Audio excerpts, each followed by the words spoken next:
We need to build learning cultures in schools where we have the same learning expectations for children as we do for adults. I'm going to share a story with you where the key idea to improving learning in schools is self-assessment. This is the evaluation of oneself in terms of skills, understanding, or attitudes. To build truly dynamic learning, teachers need to know our roles as learners. We need to engage in self-assessment on a regular basis. At Vilnius International School, where I work, the purpose of assessment is to feedback, to improve the program, to improve the learning process. The story that I share with you is a documentation of how we have built teacher self-assessment. And in doing so, how we as adults have become accountable to the same learning expectations that we have for children. Joan's wire-rimmed glasses framed how she saw her fourth grade class. Peering over her spectacles, she inquired, "What are 4 groups of 12? Veronica pensively answered, 48. Miss Joan extended the challenge. "How do you know that? What makes you say that?" Veronica responded, "I know that because of what I know about place value. When I chunk and combine my tens, I know that 4 tens equals 40. Veronica held up 4 fingers, each representing 10. Then I combine my ones. I know that 4 groups of 2 equals 8. She held up her fingers. Now, I combine my tens and my ones. I know that 40 and 8 equals 48. In my role as assistant principal, I was fortunate to observe this mathematics lesson. With 2 simple questions, Joan invited Veronica to do several things. First, she demonstrated her understanding of place value. By knowing the position or the place of each number, she was able to separate her digits. However, when she asked, "How do you know that? And what makes you say that?" she invited something different. Veronica demonstrated confidence. She took ownership of the learning process, and she constantly assessed her understanding. She talked aloud. She used her fingers to represent values. It became clear. Veronica can manipulate multiplication through her understanding of place value. The invitation to self-assess led her to her empowerment as a learner. But learning in the 4th grade has not always been so successful.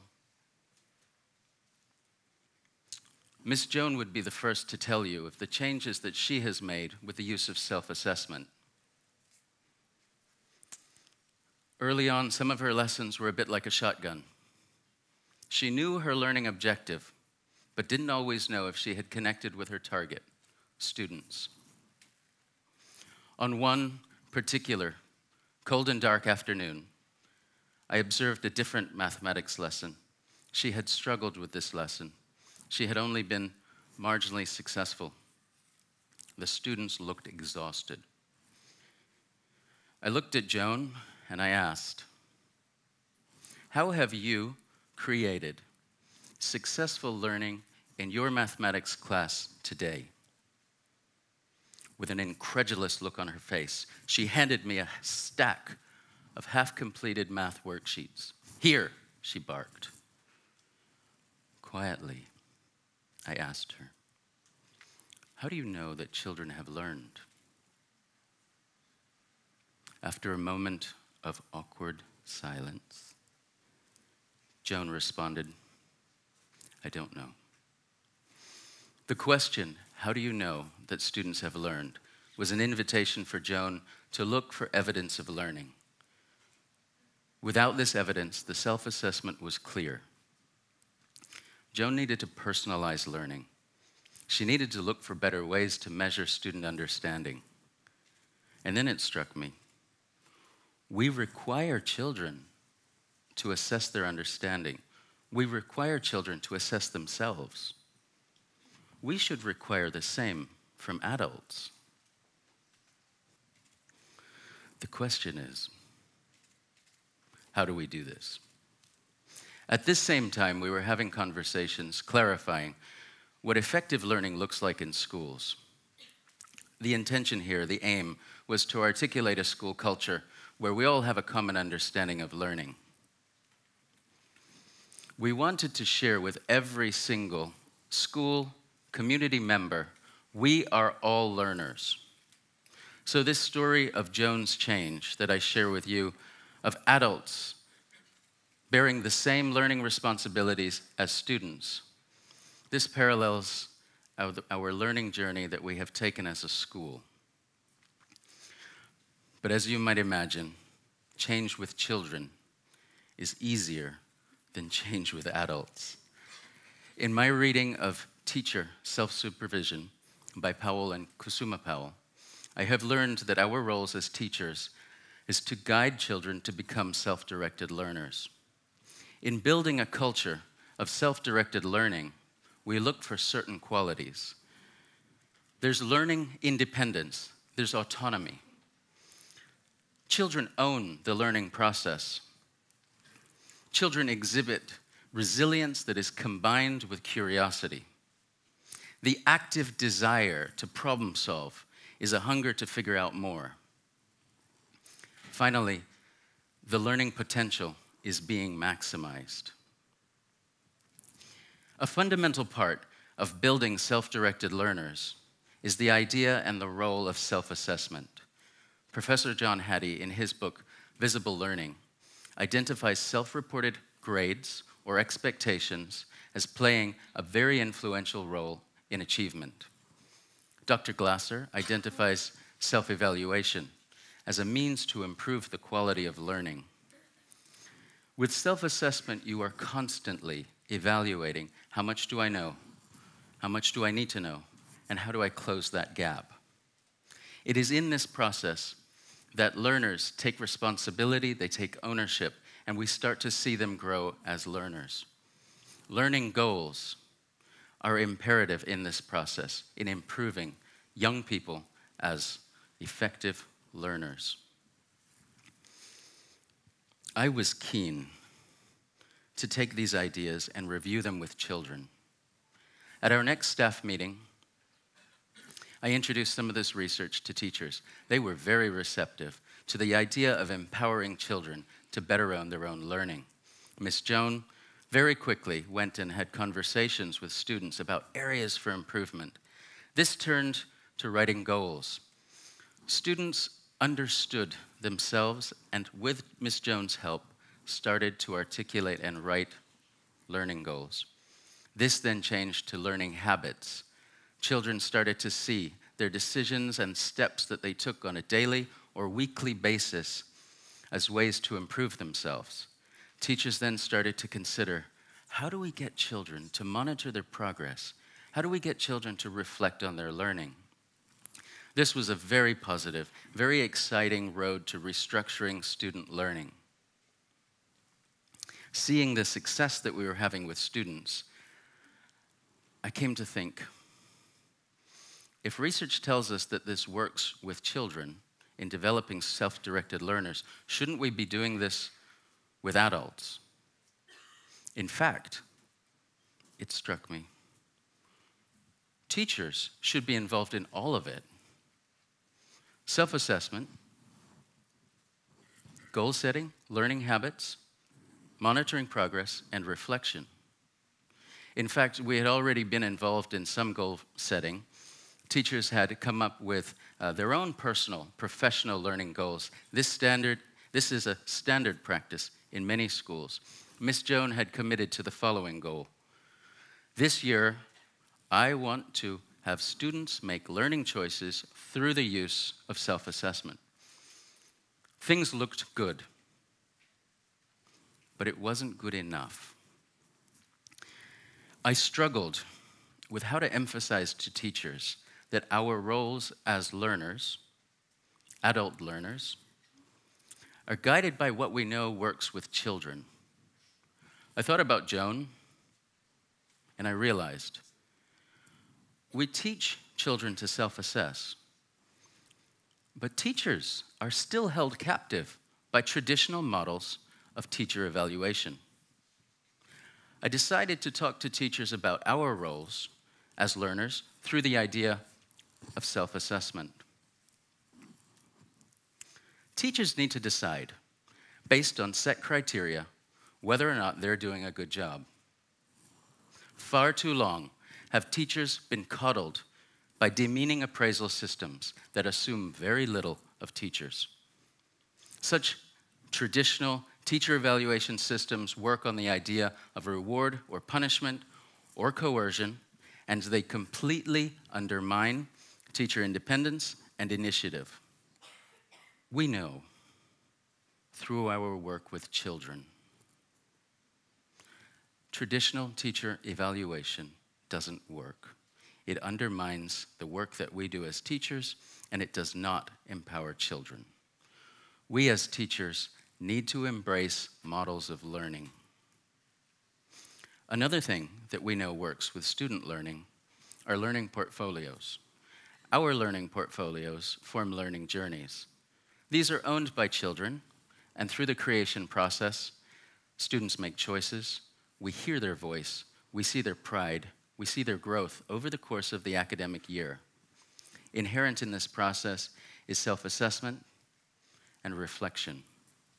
To showcase the pride and the growth that children make, we have them participate in student-led conferences. Student-led conferences are a time when children meet with their parents and they guide them through a discussion about their learning.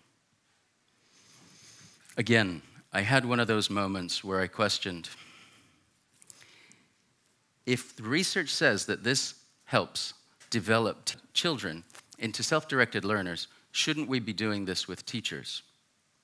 I saw Joan in the hallway, and I asked her, what do you think about teacher self-assessment? Eyes wide with terror, she said, do you want staff revolution? Hearing the tension in her voice made me think, how is it that we know what is good for children, but we struggle to see what is effective with teachers? So I decided at the next staff meeting, I decided to approach teachers and ask them about self-assessment and self-directed learning. I looked out at all of the teachers in the staff meeting, and I asked, who should assess you?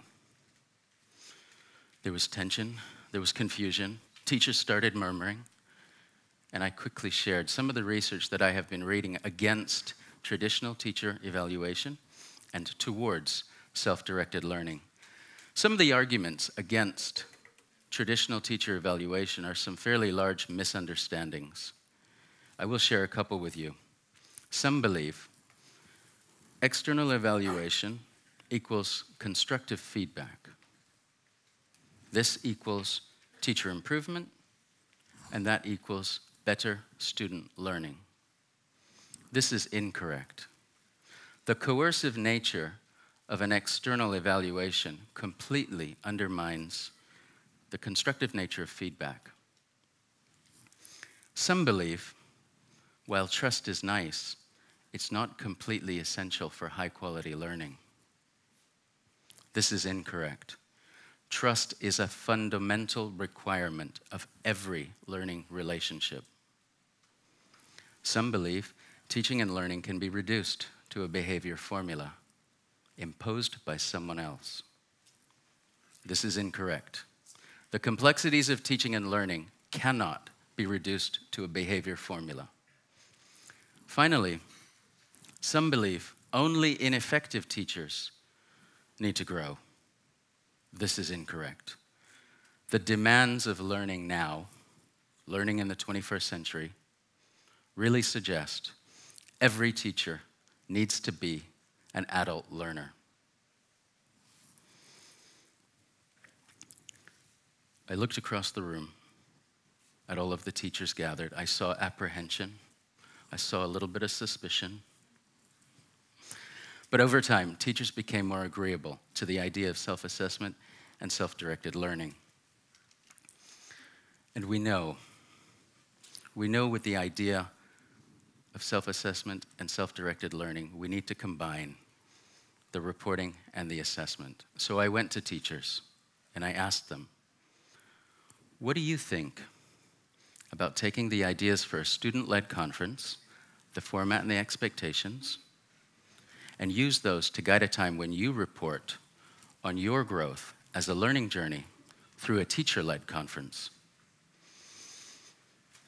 Joan has begun to know me now. She understands me. She looked terrified for only a number of seconds. As color returned to her face, she began to see the irony.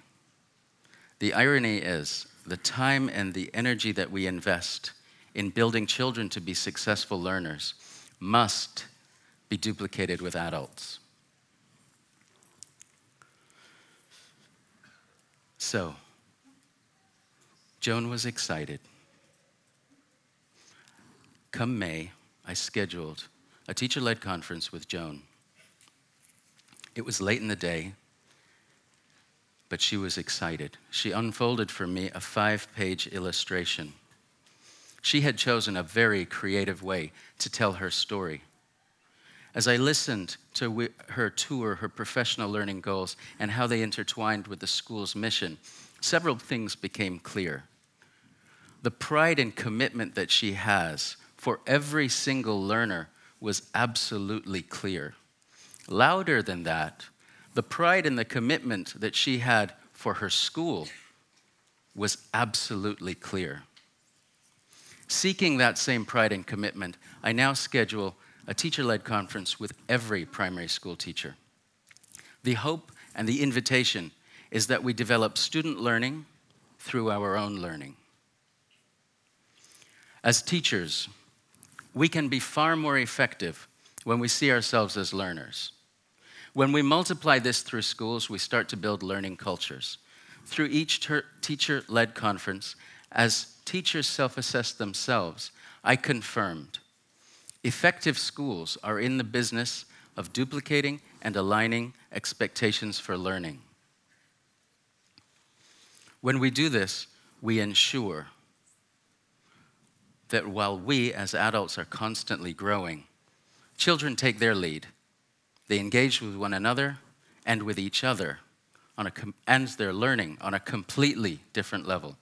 At Vilnius International School, we are all learners, and we are completely sure self-assessment and self-directed learning are transformational in making learning more effective in schools.